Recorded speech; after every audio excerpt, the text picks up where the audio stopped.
do 25 de Abril ter posto fim a um sistema de propriedade da terra que durou desde 1425, foi quando foi feita a donataria ao Gonçalves d'Arco e ao Tristão Vaz Teixeira, pelo infante Dom Henrique, até 1975. Mas tu podias explicar-nos como é que foi essa luta? A Madeira teve, de facto, foi um pouco diferente dos Açores.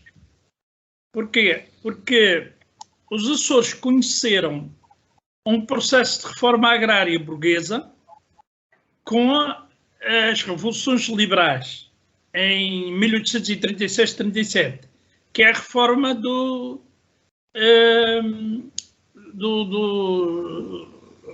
com Dom Pedro V. E, portanto, passou a um regime de rendeiro capitalista. Mas nas outras ilhas, em São Miguel, e continuaram os senhorios, mas os senhorios não como os da Madeira, como donatários, mas como latifundiários tipo alentejanos, modernos. Apenas na ilha de São Miguel, porque a ilha de Terceira, logo em 1837, talvez, a propriedade foi dividida pelos pequenos proprietários. Terceira, São Jorge, Faial, Pico. A única ilha que manteve um sistema de propriedade, de grande propriedade agrária, foi a ilha de São Miguel. A Madeira é diferente, manteve o sistema senhorial, salvo raras exceções, e as exceções foram mediante resgate comprado, porque o pessoal que emigrou e que era colono, quando emigrava para a Austrália, Venezuela, Canadá, África do Sul, o seu primeiro objetivo era acumular dinheiro para comprar a casa e a propriedade ao senhorio. E, portanto, apenas uma pequena parte da terra na Madeira tinha sido resgatado mediante compra e utilizando poupanças da migração madeirense, da última migração madeirense, de finais já do século XX, princípio do século XX. Excluindo essa pequena quantidade de pequenos proprietários que tinham a posse plena da terra por resgate mediante compra, o resto continuou em mão dos senhorios. O 25 de Abril dá um movimento de caseiros, criou-se a União dos Caseiros da Madeira, a UCIM, na qual teve um papel preponderante o pessoal marxista revolucionário. E que esse pessoal criou a União do Povo da Madeira, a UPM, que, pelo menos Ana Barradas e o José Barata devem se lembrar. A União do Povo da Madeira foi constituída imediatamente após o 25 de Abril, logo em princípio de maio de 74, foi constituído com base no pessoal do comércio do Funchal, o pessoal da JOC, que incluía o sector mais jovem da Liga Operária Católica, e que basicamente era contra a guerra colonial. E que criou uma entidade associativa que tinha como objetivo a formação, que era o Centro de Cultura Operária, que havia a nível nacional, e existia na Madeira um Centro de Cultura Operária. Euquida Vieira é posterior ao 25 de Abril, quer dizer, vem da luta das bordadeiras. As bordadeiras é um processo que tem o seu auge mais ou menos no segundo semestre, talvez em outubro de 74, a conquista do sindicato, que era um sindicato que tinha muita massa não era apenas o caso do operariado de Fabril, de recorte. Sim. Houve essa luta há um movimento de criação que levou à criação da UMAR, da União das Mulheres Antifascistas, que tornou-se depois a alternativa resposta.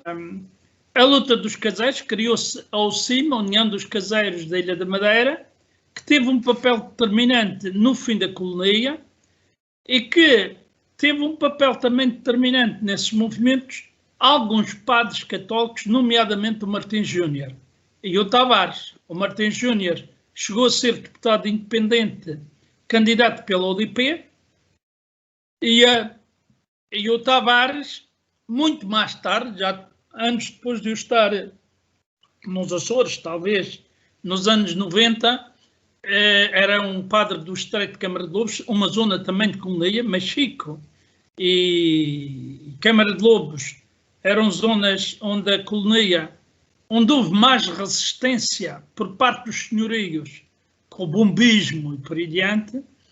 E aí, o caso dos padres do Martins e do Tavares foram fundamentais para o sucesso do PREC na Madeira. A outra foi o sector da construção civil, que era um sector, o período finais dos anos 60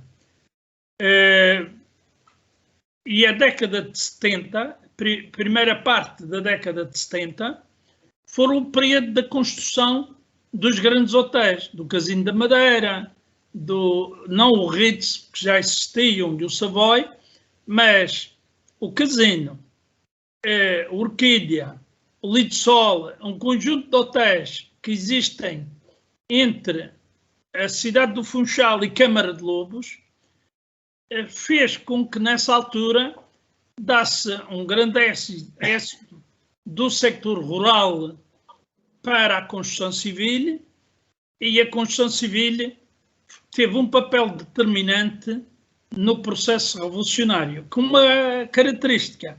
Muito do pessoal que vinha para a construção civil tinha pequenas... trabalhava as terras também em regime de colonia. Portanto, há aí uma aliança que junta proletariado do sector da construção, bordadeiras, que havia bordadeiras de fábrica. O caso da Guida era bordadeira, era operária, fabril, mas o bordado da madeira estava disseminado pela ilha toda, porque era um trabalho artesanal feito em casa. As fábricas distribuíam tecidos estampados por freguesias, mesmo para freguesias distantes, como Serra d'Água, Canhas, de Ponta de Sol, norte da ilha, Ponta Delgada e por aí diante. As pessoas bordavam, eram pagas pelo número de pontos calculado, que era uma miséria, mas aumentava de certa forma o pecúlio familiar. E, portanto, o que fez a amplitude do movimento da Madeira, portanto, um simples exemplo, a Madeira tinha, talvez na década de 60, 70, tinha 320, 330 mil habitantes. Mais do que os Açores, que deveria ter menos 20 mil. Ainda hoje a Madeira tem mais população, que é uma ilha só, mais pequena que a ilha de São Miguel, e muito mais montanhosa, tem mais população do que todo o arquipélago dos Açores, que tem quase 2.400 km². A Madeira e Porto Santo representa menos de 800 km². Portanto, a Madeira sozinha é mais pequena que a ilha de São Miguel. E a Madeira com o Porto Santo é um pouco maior que a ilha de São Miguel, porque as outras ilhas todas do arquipélago, as desertas e as selvagens, são ilhéus desabitados. Ora, com uma população destas e com este tipo de atividade, a Madeira explodiu com o 25 de Abril. E eu digo assim, se não fosse o 25 de Novembro, possivelmente para além da colonia, do fim da colonia e de algumas outras conquistas importantes, talvez a Madeira tivesse, por exemplo, é significativo que nas eleições para a Constituinte, a UDP elegeu 2 deputados e nas eleições seguintes elegeu 3 para a Assembleia Regional. O que significa que houve, do ponto de vista com aquela pequena propriedade, com o peso do campesinato imperiano, no entanto, proporcionalmente seria das zonas do país onde o voto na chamada extrema-esquerda, na esquerda radical, foi mais forte. Repare-se que o PCP não elegeu ninguém para a Constituinte na Madeira, não é? E a Madeira, possivelmente, a primeira vez que nós apresentamos candidatura para a Constituinte,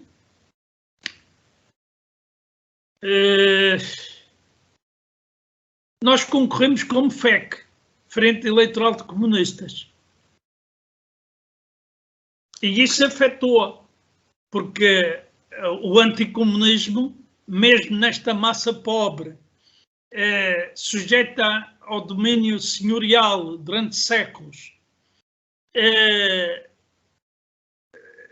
com características de proletariado misturado com campesinato, a colonia, apesar de tudo, o pessoal não era dono da terra, mas a casa não podia fazer obras dela sem a autorização do senhorio, mas era sua, não é? Isso fez com que a Madeira tivesse uma situação particular sem nenhum exemplo em mais nenhuma parte do país. Então, eu quero perguntar, se não fosse o 25 de Abril, a Madeira podia se tornar uma nova Cuba, não? Ou 25 de Novembro, digo. Sem o 25 de Novembro. Eu acho que a Madeira teve, das transformações na questão da propriedade da terra, só o Alentejo, porque enquanto o 25 de Novembro não conseguiu reverter a reforma, a extinção do regime de colonia, foi impossível. Não, os senhorios e o jardim, para ser o PSD, para conseguir ganhar espaço, faz uma coisa que a gente deveria ter feito e não fez por erro político nosso, foi o infantilismo. Quando se constitui, quando há a primeira eleição para a Assembleia Regional, na qual nós elegemos 2 deputados, nós deveríamos ter apresentado uma proposta para a extinção formal da colonia, que era importante porquê? Porque permitia legalizar o processo da posse da terra pelos caseiros, da posse plena. E era uma coisa que nós, até tendo pessoal que vinha de direito, o caso do Milton Sarmento, que era advogado, Ana Sarmento, que vinha de direito de Coimbra, nós partimos do princípio que íamos para o Parlamento, mas essa coisa de propostas de dar ao Parlamento poderes, nós víamos, nós temos só 2 deputados, a maioria é PSD. O que é que o Jardim faz? O PCP, que não elegeu ninguém, tinha, no entanto, apresentado uma proposta de extinção da colonia reformista, mas que previa a posse da terra. O Jardim pega na proposta do PCP considera que o Estado deve pagar aos senhorios e que a posse deve ser legalizada em nome dos caseiros. Portanto, a reforma, porque eles viam que não havia hipótese de reverter o processo revolucionário, porque esta proposta do Alberto João Jardim já é feita após as primeiras eleições para a Assembleia Legislativa Regional. Portanto, é após PREC, muito depois do 25 de novembro, não é? Portanto, é feita talvez em 77, 78, já com a Constituição aprovada. A Constituição foi aprovada em abril de 76, penso eu, e após as primeiras eleições para as Assembleias dos Açores e da Madeira. Nós deveríamos ter avançado com uma proposta dessa natureza sem indenização para os senhorios, por parte do Estado.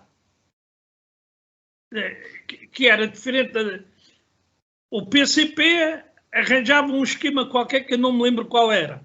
O Jardim pegou na proposta integral do PCP, mas o Estado paga aos senhorios que desde o século XV, desde praticamente da primeira metade do século XV, desde o povoamento até 1975, tinham tido os lucros do regime senhorial, mas o que é que esses senhores continuaram senhores, deixaram de ser proprietários de grandes extensões de terra e são eles que investem forte e feio no turismo, são o motor para a acumulação, para o capitalismo que hoje a Madeira tem e que levou até à criação da offshore da Madeira, ou aparecimento de fortunas como as do Berardo, as do Roque, do Horácio Roque, que tiveram origem também em acumulação capitalista em África. O Roque vem de Angola e era madeirense vindo de Angola, e o Berardo esteve em Moçambique, depois passou-se para a África do Sul e voltou para a Madeira quando a África do Sul deixa o regime de apartheid. Mais ou menos um ano antes de acabar, quando era evidente que a África do Sul não ia continuar com o regime de apartheid. Liberato, e o movimento sindical, como é que ficou? O movimento sindical lá também não foi controlado pelo PCP. Imediatamente, a União dos Sindicatos foi constituída a partir de sindicatos como o da Construção Civil, como o das bordadeiras, dos gráficos. Repara que o dirigente dos gráficos era nosso, da Construção Civil era um homem que liderou o movimento, que ainda está lá e hoje é do PCP, que é o Diamantino Alturas. Mas naquele tempo, no tempo do PREC, o movimento sindical cresceu a partir dessas lutas, desses setores. Certo. Depois foi tomado por dentro, pelo PCP. O PCP o que é que fez? Também aqui nos Açores, a União dos Sindicatos aqui nos Açores, as uniões dos sindicatos, foram criadas por malta revolucionária. Por exemplo, a primeira a criar-se foi a União dos Sindicatos de Angra e foi criada por um elemento que também esteve ligado ao CMLP e que vocês talvez conheceram, Paulo Borges. Que teve um apoio aí de um advogado importante que foi agora dá-me tempo, o Bertão, José Orlando Bertão. E a União dos Sindicatos de São Miguel e Santa Maria só se constituiu muito mais tarde, depois de eu já estar cá, e eu vim para cá em 1 de agosto de 78, e em agosto de 78 rebenta a greve de quase 3 meses da Marinha Mercante, que é liderada pelo pessoal da corrente sindical de classe revolucionária, os sindicatos marinheiros mercantes. O setor da Marinha Mercante, nessa altura, ainda tinha muito peso.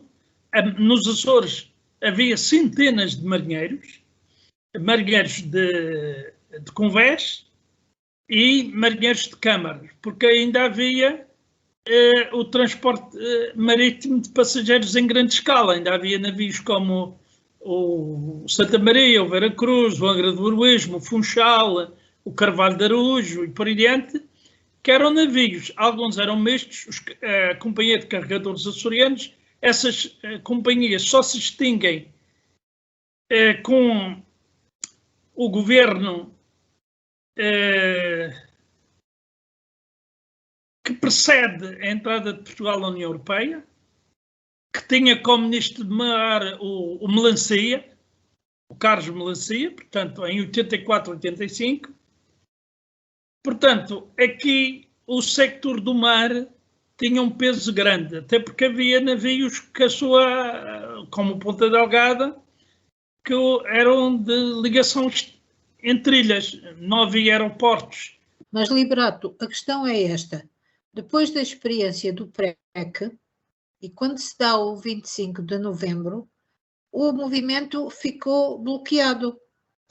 O movimento na Madeira ainda resistiu forte, mas não tinha hipótese, porque o 25 de novembro foi preparado minuciosamente. Não foi nas vésperas do 25 de novembro, por exemplo. O que é que fazem na Madeira?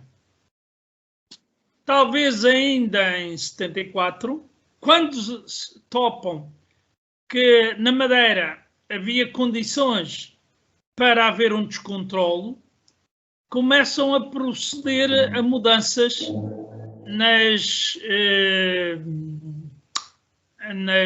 chefias militares madeirenses e mandam para a Madeira o Azeredo, que era um homem do Sepúlveda.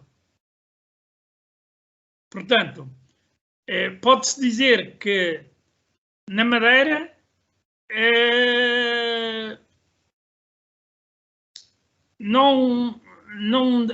nas chefias superiores, nos militares de carreira, os militares que vinham da guerra colonial e tinham passado, que de certa forma alguns eram dos colégios militares e outros, não sendo dos colégios militares, tinham optado pela carreira militar no início da Guerra da África, e que não foram como o Otelo, mesmo alguns dos grupos dos 9, o caso do Melo Antunes era social-democrata e é de origem açoriana. Eu conheci o Melo Antunes e reuni com o Melo Antunes, ainda era do Secretariado Nacional da JOC, em 69, quando estive cá. E ele estava cá. E o MDP apresentou uma lista cá, que era encabeçada pelo Melo Antunes, e que foi recusada. E a alternativa foi o Borges Coutinho. O Borges Coutinho, que tu de certeza bem conheces, que foi depois o primeiro governador, que era um pouco da área do MDP-CDE, e que foi o primeiro governador dos Açores pós 25 de Abril, e que foi saneado pela direita, pela FLA, não é? Na Madeira é diferente.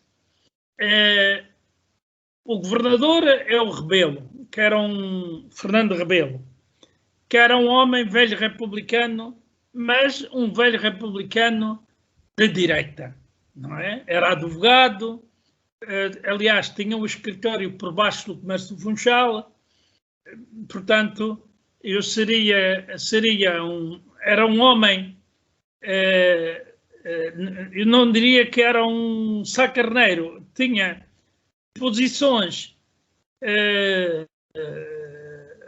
dos velhos republicanos, nem sequer digo Humberto Delgado, talvez Humberto Delgado, estás a ver? E, portanto, o que é que acontece? Quando se dá 28 de setembro, na Madeira,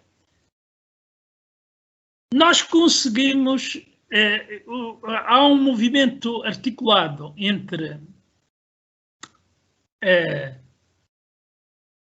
o Azeredo e as tropas fiéis ao Azeredo e o Bispo. O Bispo da Madeira era extremamente reacionário, era não era da escola do Bispo do Porto, era da escola do Serjeira, não é? Nem sequer digo do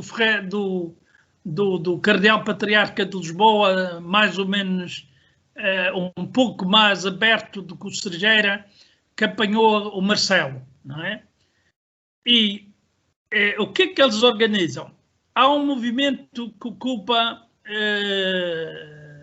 e saneia professores.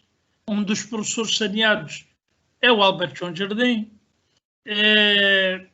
e que ocupa um edifício que estava devoluto há muitos anos e que tinha sido e que era da Diocese, que era o antigo Seminário Menor do Funchal.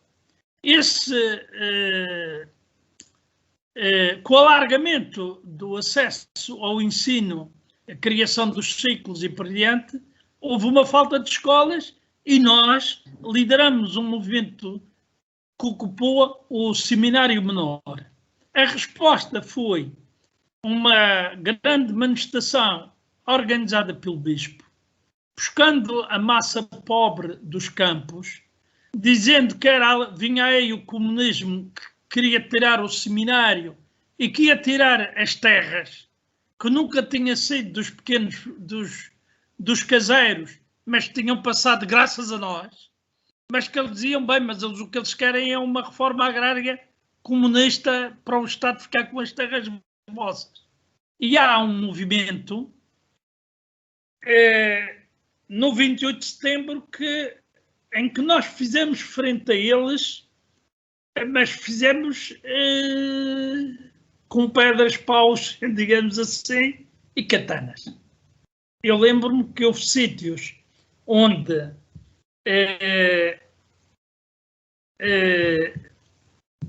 houve confrontos com os próprios militares adeptos do Azeredo, em que o pessoal cortou, num caso partiu o braço a um dos militares, porque eles também não se atreviam a disparar, porque era uma massa grande, não é? Mas pela primeira vez, nós que tínhamos juntado a massa camponesa e a massa da construção, pela primeira vez vinha pessoal de bairros pobres arregimentado pelos padres e dos campos arregimentado pelos padres, e faz-se uma manifestação e contra-manifestação em que a massa pobre está de um lado e do outro. Uma liderada por nós e outra liderada pelo Bispo e pelo Jardim. O Jardim saneado. Aí o Jardim, isto é anterior às autonomias ainda, aos estatutos das autonomias e para aí. É esse processo interno que acontece no Funchal, e que é diferente nos Açores, porque nos Açores o processo também pela característica, os Açores, pela importância estratégica americana, tinha a base das lajes, e os americanos que já tinham ao Salazar imposto, porque o Salazar não queria ceder as lajes e o aeroporto de Santa Maria aos americanos e aos ingleses, e cedeu nos anos 40, em 42, perante a ameaça dos americanos e dos ingleses, que se não cedessem, a tendência era isto ser ocupado pelo Hitler, e antes de ser ocupado pelo Hitler, seria ocupado pelos americanos. Em 42 é assim que os americanos tomam conta, os ingleses da base das Lajes e os americanos do aeroporto de Santa Maria, e constroem o aeroporto de Santa Maria. E o 25 de novembro, e o 25 de novembro nos Açores? Aqui não houve movimento antes de 25 de novembro, anti-25 de novembro, como houve na Madeira. Não houve esse movimento de massas de que eu narrei, em que a direita arregimentou a massa com base no anticomunismo e em conceitos religiosos, mas houve resistência de rua e por isso não voltou atrás o processo de liquidação da colonia e houve conquistas que eles acabaram por, ao mesmo tempo que faziam esses movimentos de massas, depois diziam, sim senhor, as bordadeiras passam a ter segurança social. Não sei se me estás a ver. Portanto, utilizavam o pau e a cenoura. E aí, a gente, por exemplo, quando elegeu gente para o Parlamento, não soube jogar a nosso favor com conquistas que só existiram graças a nós. Ou graças ao movimento de massas, mas com liderança nossa.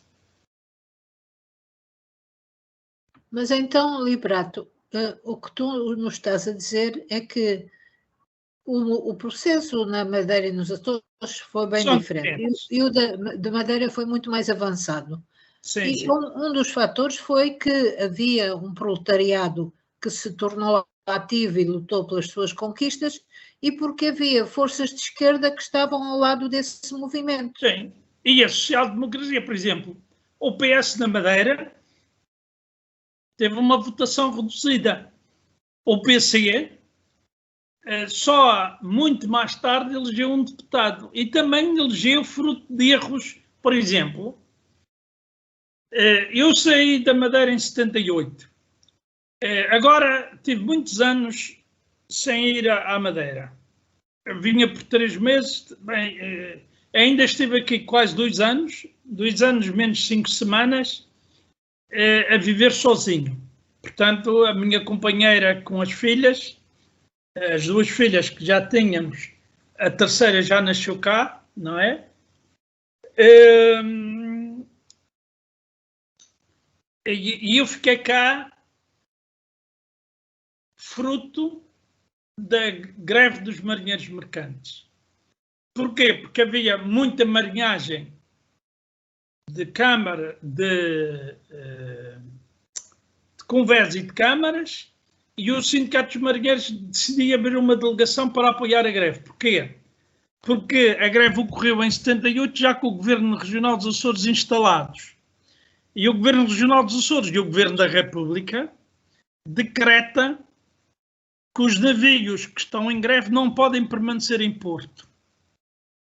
E os navios são retirados dos portos. Isto foi no verão, não havia problemas de segurança, mas tem que se colocar ao largo. Mas coloca-se um problema, que é o abastecimento aos grevistas, que os governos também decretam, regional e da República, portanto, já o primeiro governo PS, não é?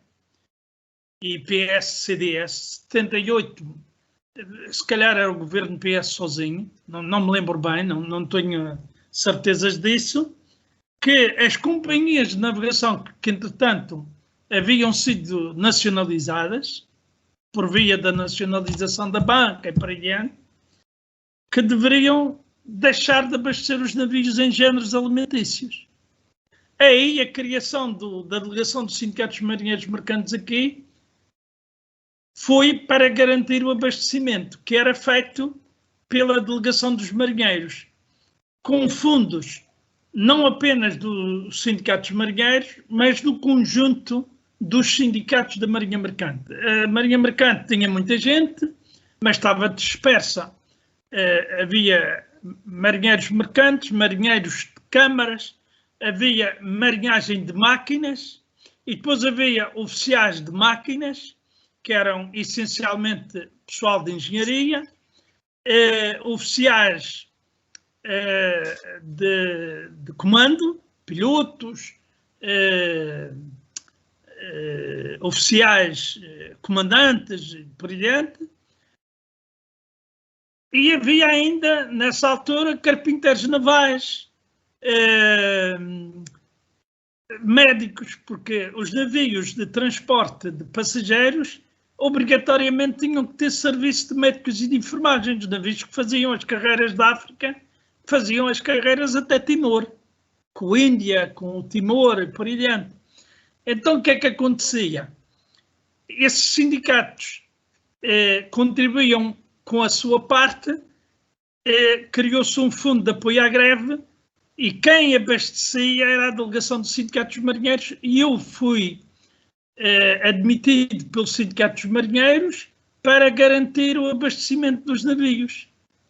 Estás a ver? A partir do Porto de Ponta Delgada e do Dangra. E por isso não pudeste voltar à Madeira. Pois, a greve prolongou-se por quase 3 meses. Portanto, agosto, não me lembro o dia em que se iniciou, setembro, outubro, novembro. Deve-se ter prolongado quase até novembro. Foi 87 dias. Foi a greve mais longa do movimento operário português até aquela época, não é? Mesmo do período republicano e por aí diante.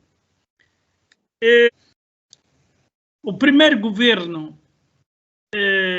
o primeiro governo provisório, o do Palma Carlos,